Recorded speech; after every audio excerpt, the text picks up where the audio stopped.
Hi, my name is Siring Tulup, and presently I'm working with the Environment Desk of Central Tibetan Administration. And this desk was founded uh, several years ago, almost like 30 years ago, and the main purpose of this desk was to carry out research about the environmental situation inside Tibet, and then try to lobby support in the international platform, so that the international community are aware about the critical situation of environment inside Tibet. And the main focus of our work is to do research on the different aspects of environment inside Tibet, which includes the 46,000 glaciers in Tibet, and then we have the issues which are related to the 10 major rivers which originate from the Tibetan Plateau, which are a source of livelihood to so many neighboring countries, including China as well, and then India, Bangladesh, and Myanmar, and so many other countries. And because of various activities carried out by the Chinese, for example mining, these rivers get polluted, and this which in a way affect the livelihood of the people which are living in the neighboring countries. So in a way, the environmental situation, or the issue of environment of Tibet is very much related to the livelihood of the neighboring countries, including China itself. And then the third pressing issue is about the nomads. Tibetan nomads have lived for like almost 6,000 years, and then but more recently the Chinese government have introduced a policy to remove nomads from their grassland, because the Chinese government blame that all the grasslands are being degraded because of the livestock of the nomads, such as yaks, such as sheep.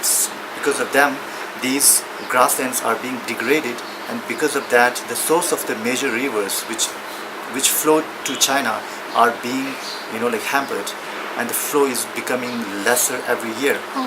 So the Chinese government is blaming these nomads, these poor nomads, for all this, and they are removing these nomads from the grassland to concrete buildings. So the Chinese government has in a way made a block of buildings, and they are forcing these nomads to move from their pasture lands to these concrete buildings, and which is a kind of a sad issue for us. And we are carrying out research and trying to lobby support, to create awareness about the plight of these nomads. This is one important issue, and then there are also issues such as the mining activities which are being carried out in Tibet. As you're all well aware that the Tibetan Plateau is very rich in resources, different types of minerals such as chromite, such as gold, diamond, such as copper. So like the whole Tibetan Plateau is because of the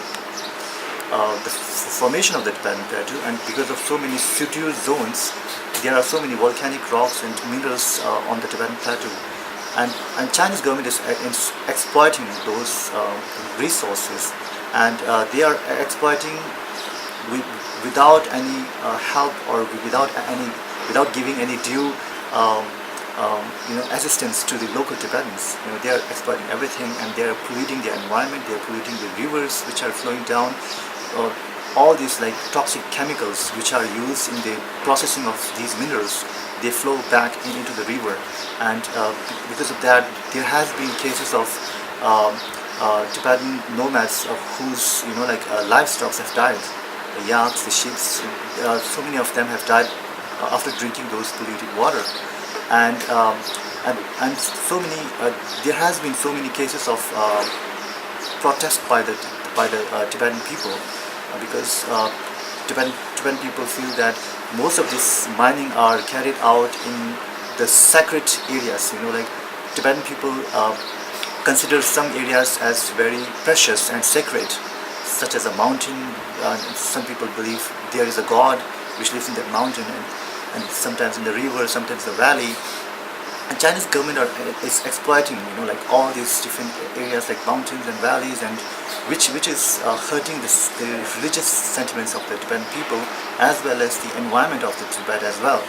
And in the past, there has been a lot of protests by the Tibetans, and these protests are, responded with brute force, and so many people have been arrested because of these protests against the mining companies and mining activities.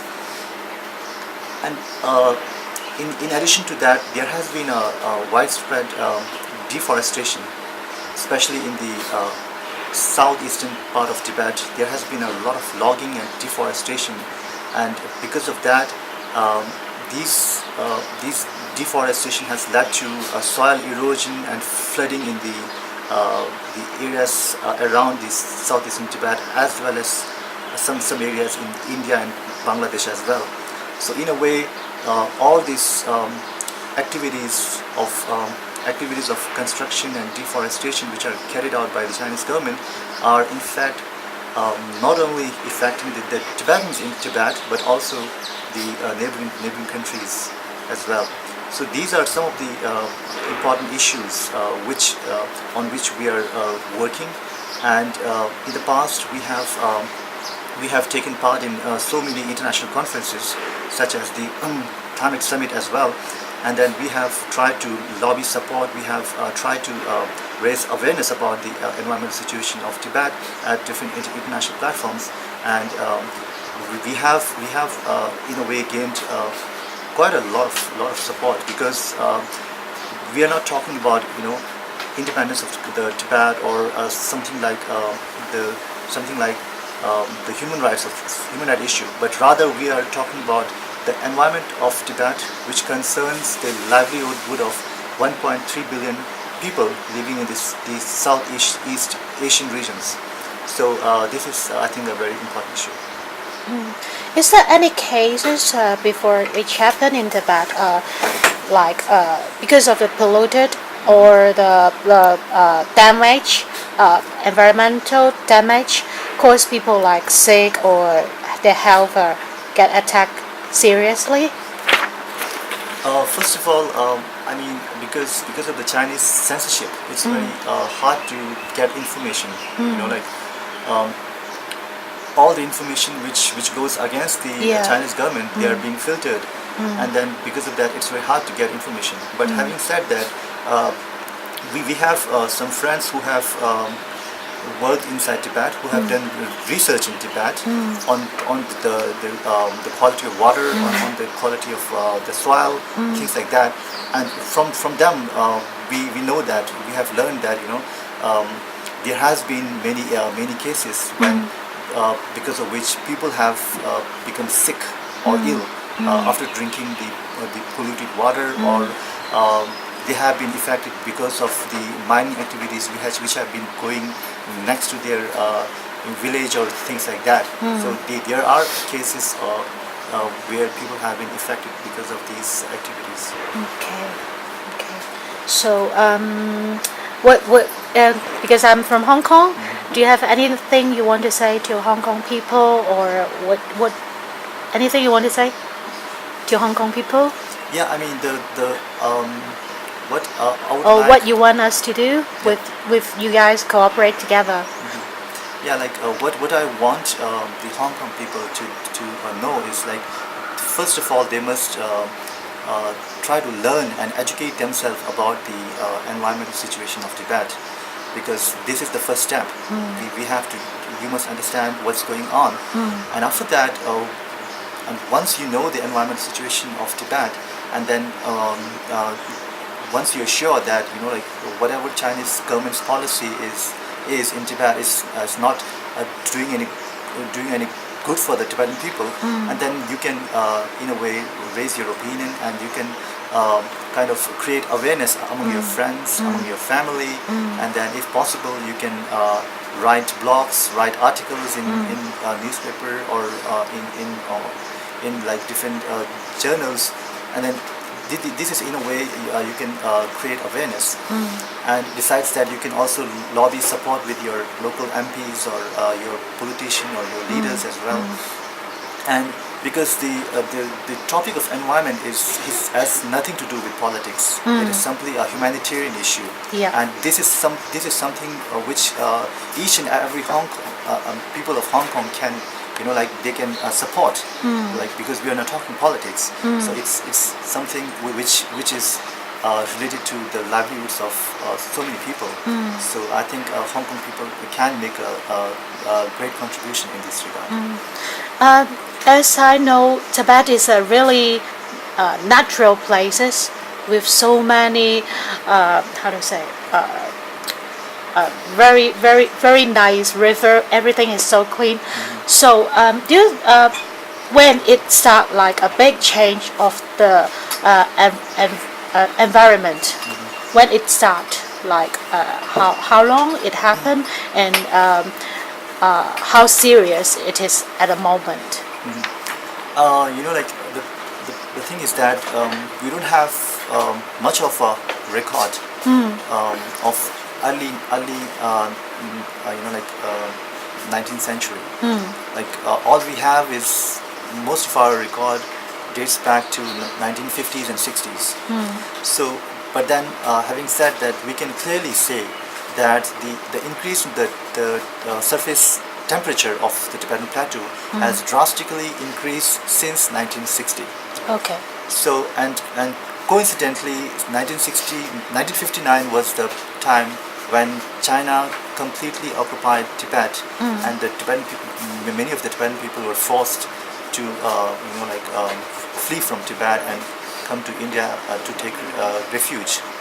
So in a way this may be a coincidence, but then 1960 was the time when the overall average temperature of the Tibetan Plateau, it started to rise. Oh. So, and because of that, many of the glaciers on the Tibetan Plateau, they started to melt. Okay. So if it started to melt, it also caused the global warming, isn't it? Yeah. It's not talking about only Tibet. yeah, but then global warming the global warming can also play a role, but then there are some factors, some local factors. Some local factors. For example, if there are so many industries which produce soot, or what we call as the black carbon. These black carbon, they form a layer on the glaciers, and they trap heat, which in a way affect in melting of the glaciers. So there are both the global factors as well as local factors. And similarly is the case with the mining. There are so many mining activities in the Tibetan Plateau which cause a lot of pollution. So it is not just the overall global warming, but also the local factors which come into play. And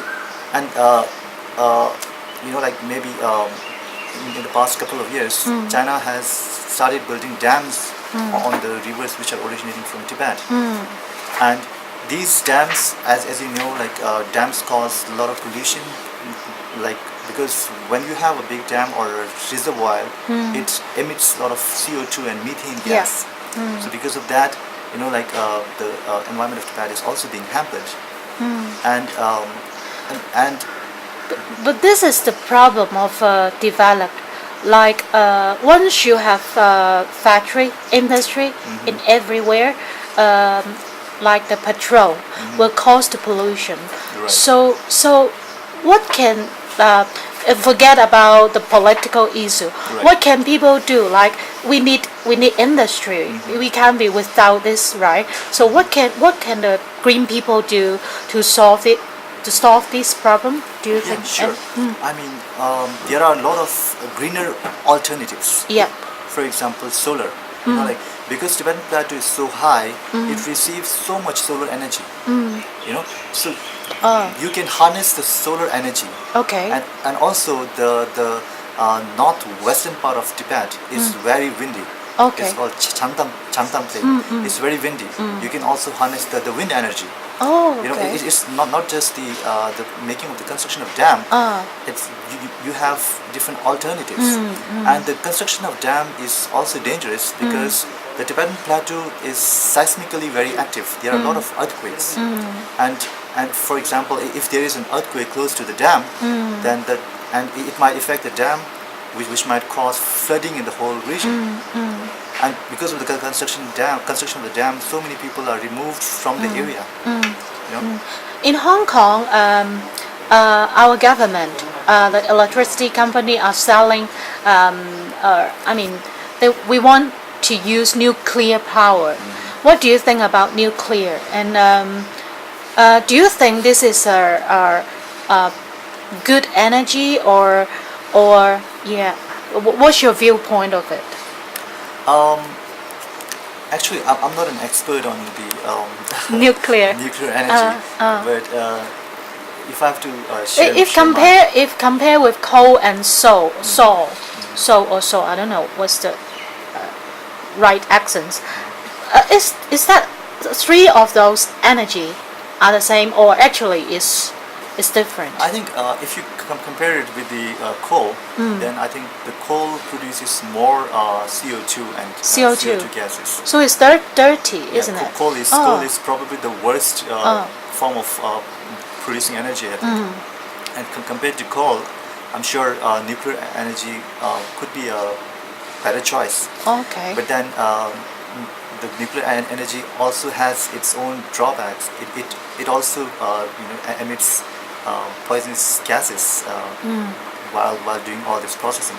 So in a way, I think the best alternative is to harness the natural energy, Natural like the solar resources or the like wind. sun or wind. Okay. Thank you very much. Sure. It's very nice to meet you. Same here. Thank you. Sure.